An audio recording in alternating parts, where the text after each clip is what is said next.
So we're talking World Cup. We're down to four. Argentina, Croatia on Tuesday evening is coming your way, and then France, Morocco on Wednesday evening. Drama across the final matches in the group stages, the last 16, and now the quarterfinals. It has been extraordinary, you would have to say. France 2, England 1 is what we're talking about now. Fine margins has been the very common refrain across the board. Tchouaméni gave France the lead. Brilliant strike. One touch and strike from a standing start through the legs of Jude Bellingham, curled away from Pickford. Harry Kane made it 1-1 from the penalty spot 10 minutes into the second half. Then against the run of play, I think it's fair to say, and via Harry Maguire's hand, Olivier Giroud did his thing. He scored what would be the winner. And then, of course, there was the late drama. Harry Kane, unable to repeat the trick from the penalty spot, blasting over the bar in the 84th minute. Marcus Rashford's free kick, also just over the bar, was the last kick of the game. Philippe Auclair is with us. That summary, of course, completely unnecessary. The whole world made a point of watching this game. This was a quarter-final of a grand scale, Philippe, an absorbing game. Probably the game of the tournament so far, so in terms of the quality of some of the football. And in the end, the team that is used to winning has won, and the team that is, unfortunately for them, used to falling late in tournaments fell again. And there is, of course, as you can imagine, great enjoyment in France, rejoicing even, but there's also the awareness of the fact that France progressed to the semi-finals through their talent, their determination, their will to win, but also with a big slice of luck. And it's such an unsatisfactory thing to reach for luck. But even Didier Deschamps, who knows what it takes to win across his career, he made the point of saying there was lots, not lots of luck, but certainly a fair degree of luck in there, and that's required. And the English press actually is quite interesting to read through the papers this morning, because you never quite know, will there be vilification or retribution for various figures involved, be that Kane or be that Southgate. But the English press right across the board are saying this is different. This is a different England loss at this stage.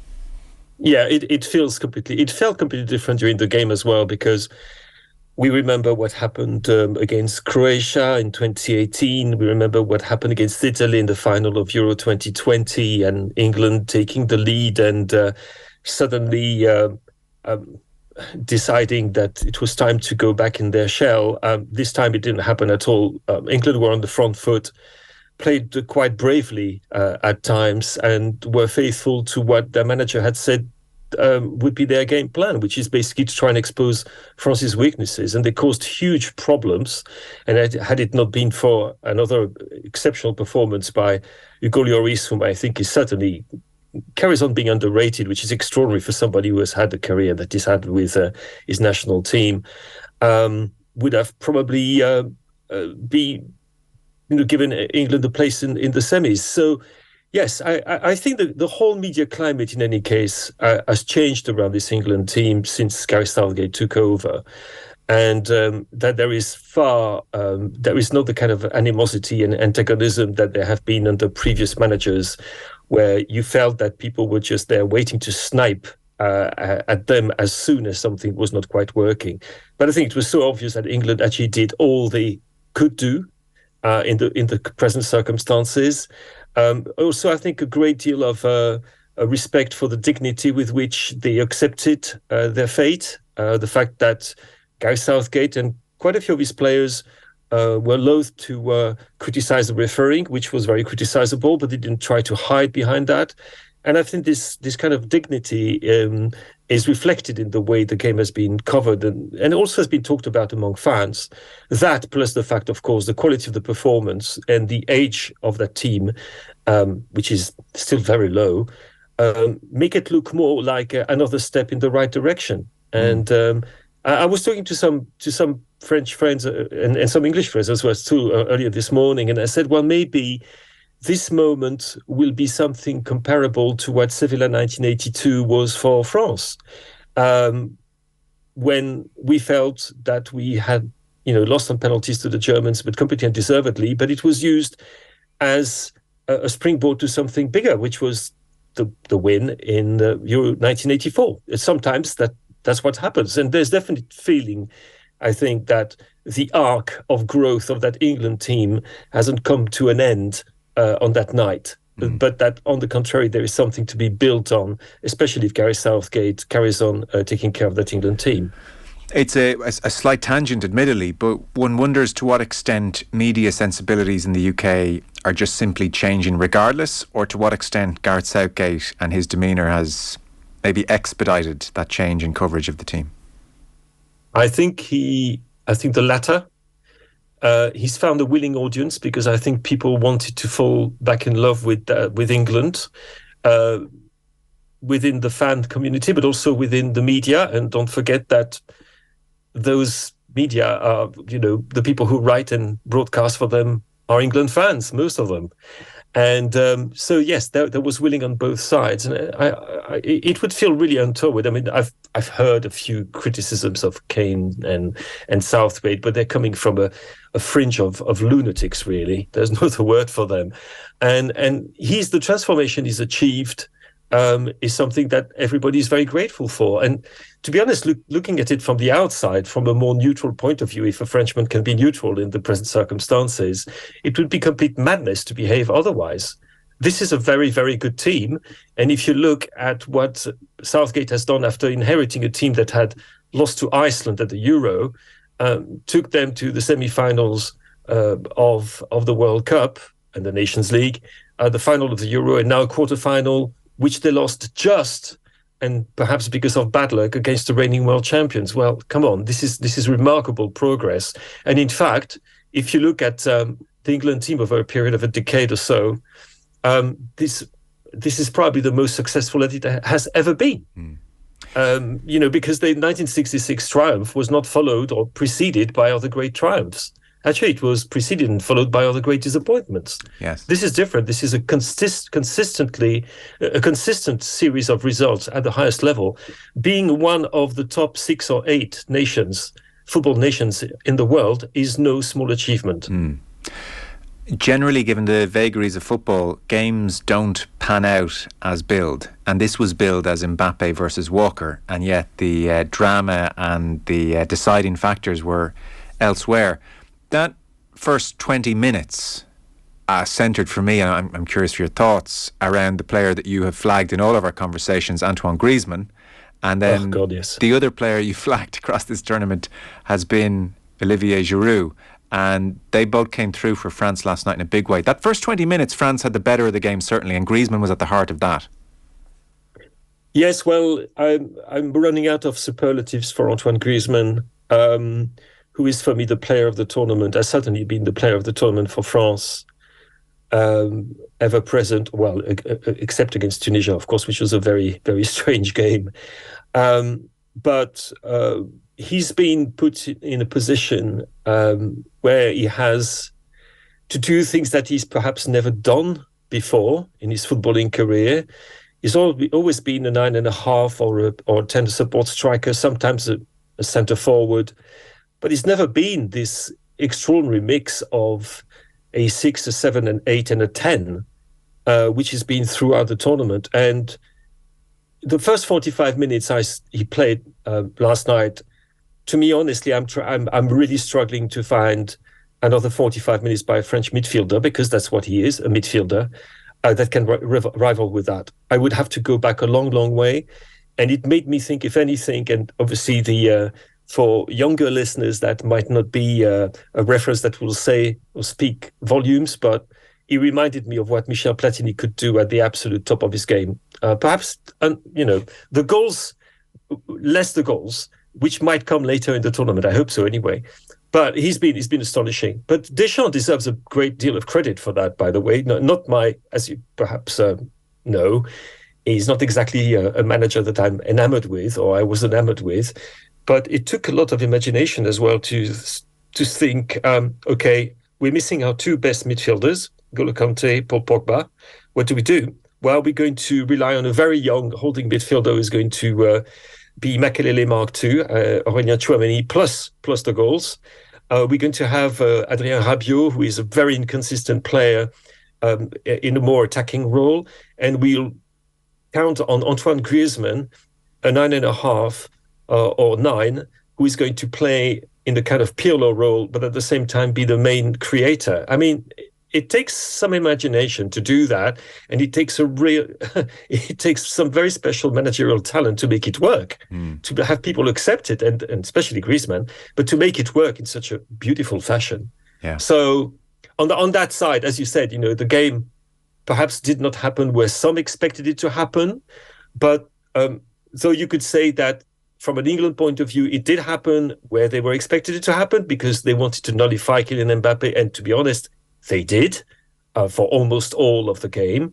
If they also wanted to target the flanks, and they did to great effect. I don't think Hernandez would like to come across Bukayo Saka anytime soon.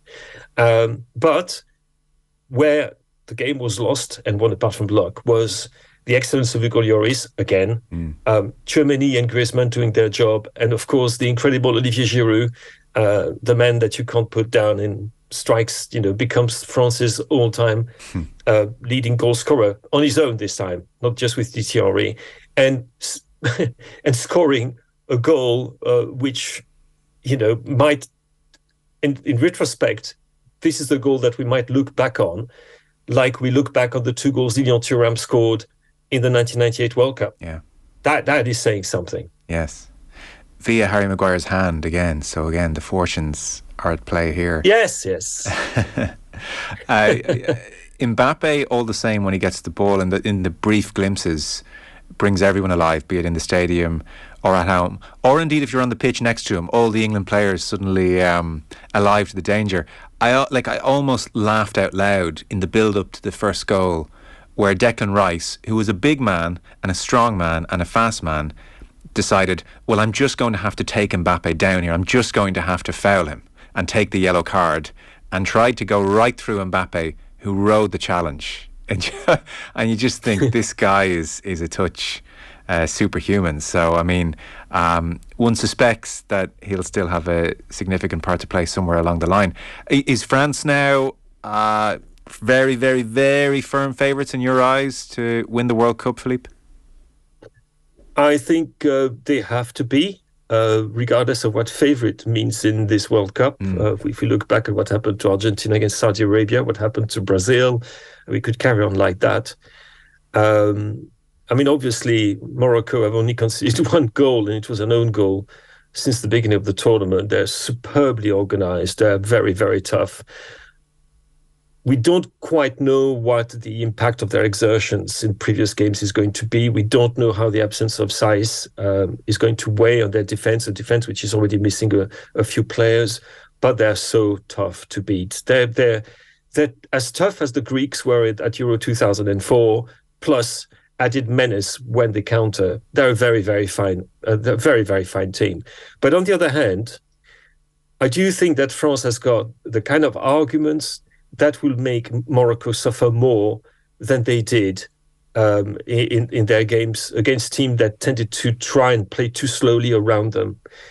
France has got players who can actually make a difference individually, and I don't hesitate to do that. And it can be Mbappe, absolutely. It can also be Dembele.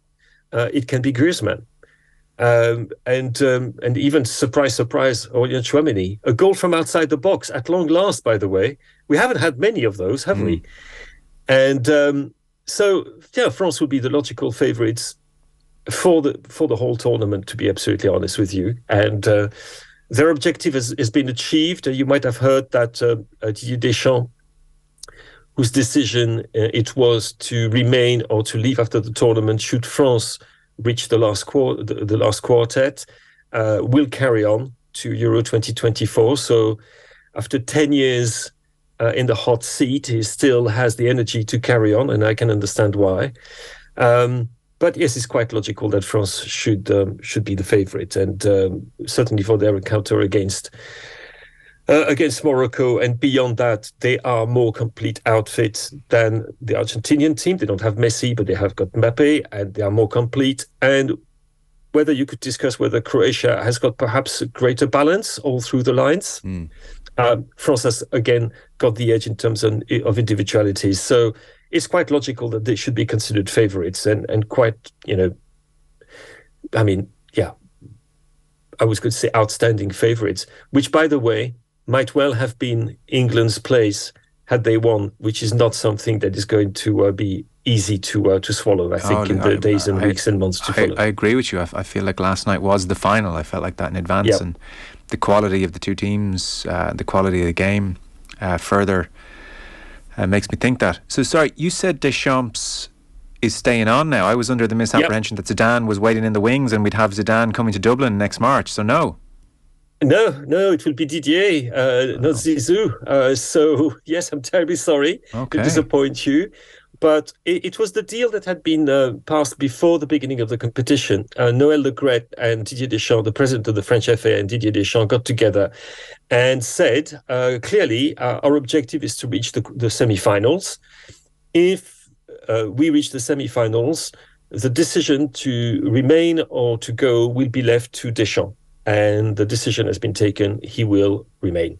He's taken the decision himself. So Zizou will have to wait another couple of years at least. But Deschamps is not the oldest international manager on the planet. So if it goes well, expect him to carry on. And perhaps Oscar Tabarez, after all, managed Uruguay for 15 years with some success. Didier, it will be 12 years when Euro 2024 happens. I wouldn't put it past him to carry on beyond that. On Deschamps, so this legendary playing career, and now he's morphed into this on the verge of being a legendary manager if they succeed over the coming two games. It's interesting you say you're not so sure if you rate him all that highly. Can you explain to me, who's not watching France week in, week out, where the issue is? No, it's not rating him highly. I rate him very highly. Right. It's not that. It's the kind of football that he's made his teams play. But I have to say, I've been pleasantly surprised with this France team in this tournament. I think they've been far more expansive than they've been in the past. And one of the reasons for that is the presence of Griezmann as a creator, as a deep-lying creator. And suddenly it changes a lot. The ball travels very, very quickly indeed. I mean, some of the angles of passing, some of the movement in the first 15, 20 minutes against England was just magnificent to watch. It was just absolutely magnificent. And we haven't been used to France playing that way. In 2018, in 2016, France were already the strongest team in the Euro, and how they lost against Portugal in the final, nobody understands. It's ridiculous. In 2018, the success was built on defense. It was a very, very strong defense and a very strong midfield with, of course, phenomenon that is Mbappe exploding during that tournament. But it was, the results were built on defensive prowess. And this time, I don't think you would say that France defensively looks very solid. It doesn't. Hernandez looks a bit of a liability when he's confronted with a pacey dribbler. His placement is not the best. His judgment is sometimes appalling. I mean, the foul on Mason Mount, I still can't understand how he felt he had to do it, but he did. The Varane-Upamecano central defensive pairing, even if these two are excellent players, they're still not quite clicking as a pair. And for normal reasons, I think it was only the fourth or fifth game they've played together. Jules Koundé is also playing out of position. Did all right, by the way, against Foden, but he plays it out of position. So you wouldn't say defense is their strong point. Their strong point is their ability, their mental strength is exceptional. The individual qualities of some of the players is also outstanding, but it's the willingness of that team to go forward and to create danger, which honestly is not something you were seeing with Deschamps' team in the past. Which is one of the reasons you can respect and admire a manager for his achievements. And I think not to do that for Deschamps would be absolutely ridiculous. But you could at the same time have some regrets, thinking actually that team is winning, but it could be even better than it is with him. But you go to him. The only thing which matters is winning. Yes, very much so. Speaking of regrets, I do wonder if Griezmann will regret it passing up the chance to have been one of the greatest midfielders of his generation for the last decade. That could be an interesting conversation. Listen, he's only 31. I give him another 4 or 5 years in that role, no problem. Remember how Andrea Pirlo and others. I think he can do that job for quite a few good years. I'm curious for your thoughts. I'm watching very much as a neutral last night, I thought the referee Wilton Sampaio of Brazil was really, really dreadful. And we've had some interesting refereeing performances this tournament. I thought the foul on Saka in advance of the first goal was more likely a free than not, but beyond that, I thought he was distinctly average and made some strange decisions, and he seemed to need to see about 15 replays of the foul on Mason Mount to give that penalty. I mean, I don't know why he needed replays 2 through to 14. Your perspective on the referee last night, his contribution? I think it's remarkable that we had such a wonderful game of football with such appalling refereeing. I don't think that anybody would actually argue the opposite, say that he had a good game. Unfortunately, there've been a few like that. I'm actually wondering if Stéphanie Frappart shouldn't be given, both semi-finals and the final, because hers was one of the only performances that actually made everybody agree that that's a proper referee. I mean, Lahoz in the Argentina game as well was just beyond belief, and lost control of the game. And here we had a referee which quite clearly was not quite up to scratch. As to taking so much time watching the replays, maybe when he first saw the replay, he had a moment, he was struck and thought, how did I miss that? How did I miss that? Yeah. And yes, but the standard of refereeing has not been the best, especially in the latter stages of the competition, which is strange because normally you would have the best or the better referees being given the privilege of refereeing those big games. The inconsistency also has been a problem from one ref to the next, from one game to the next. So let's hope that the semi-finals are not marked again by refereeing, quarrels and controversies as we had, the Argentina-Netherlands game. It was actually toxic, and the players were the first to be responsible for that. But the fact that the referee lost control of the game also played its part. So let's hope we're a bit luckier when it comes to Tuesday and Wednesday. Yes. Before you go, it has been just an extraordinary 48 hours in football, and we were making the point in a previous discussion before you came on air that legacies are being decided in the space of hours at the moment. It's akin to that Lenin quote about decades and weeks and decades. And so Neymar and Ronaldo, there are tears and it's over. Messi is still alive. Mbappe is still alive. Your perspective on the failure of Brazil and then what we've seen from Argentina and Croatia before you go, because I mean there's a novel worth of things to say about all three. For Brazil, I'll try to be, I was going to say polite. I'll try to be fair, but I do have a big problem with the perception of Brazil. To be honest, I find it completely incomprehensible that people keep talking about Brazil as this huge power, which is also offering us the most beautiful football on the planet. That's rubbish. They don't. They don't. They haven't for decades. And there's a whole circus, the hype about the Jogo Bonito and so forth. I'll be fair with you, I can't stand it. I really can't stand it. And I cannot see what is so surprising. It's not the first time they failed in a World Cup or in the Copa America for that matter.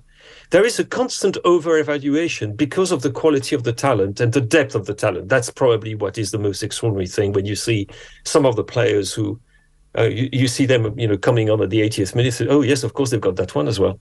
And but in terms of the football they play, where is the beautiful football that people keep talking about? I must say, maybe I'm blind, or maybe I don't know. Maybe I'm not hypnotized by those colors anymore. I haven't been for a very long time. So that goes for Brazil, Croatia played some absolutely amazing football too. So there you go. When it comes to Argentina, I still don't know exactly what to think of that particular team. It looks to me is very strange being, you have Messi, who is obviously playing magnificently as well as he's ever played almost, on one end, and on the other, you've got some very, very promising young players. and in the middle there isn't much. It feels like it's like it's a very long piece of string, and in the middle there isn't much, to be absolutely honest. And you feel that they are too dependent on, of course, on Messi's genius, and perhaps as well, Alvarez among the younger ones. But that's there's only so far that the fervor of their traveling fans and the genius of Messi can take them. And to be honest, look at how they looked in the last few minutes of their game against Netherlands. They completely lost it. Yeah. So they're not quite a finished product. Croatia is the other one, but I've got nothing but admiration for the way that team performs and the way they play as well. Technically, they are absolutely magnificent. Glorious. And I totally agree with you in Brazil, by the way. I find them very wasteful. I watch them and I get frustrated watching. They are full of wasteful moments. And then, in fairness to Neymar and in fairness to Richarlison's overhead kick, there are moments of genius in there. But on the whole, it's wasteful. Whereas Croatia, it is a triumph of technique. It's extraordinary how they managed to work the ball in small spaces. The rhythm of their play, that's one thing they have, which I find beautiful, that you have these moments. They play tunes, they play melodies with the football. Suddenly you will have 4, 5, 6 passes in quick succession. And they have got also their own genius. Luka Modric is a genius. And he's not unsung. He's been a Ballon d'Or. Everybody knows how brilliant he is. But some of his play in this World Cup, like everybody, I think I love players who play with the outside of the boot. Yeah. Who uses the outside of the boot better than Luka Modric? I don't know. And it's always the right choice. And it's the perfect arc on the ball. And it's always where the player wants to receive it. And similarly, he receives the ball in impossible spaces, and suddenly he shimmies by one step, and suddenly there is space. He's found it, and he's timed the pass. They're a very beautiful team, and to be honest, they are simply one of the top teams in the world, and they have been for a while. For goodness sake, it's crazy that we seem to discover that Croatia are good. Well, they've been good for a while, and with this, and they've got young players coming through as well.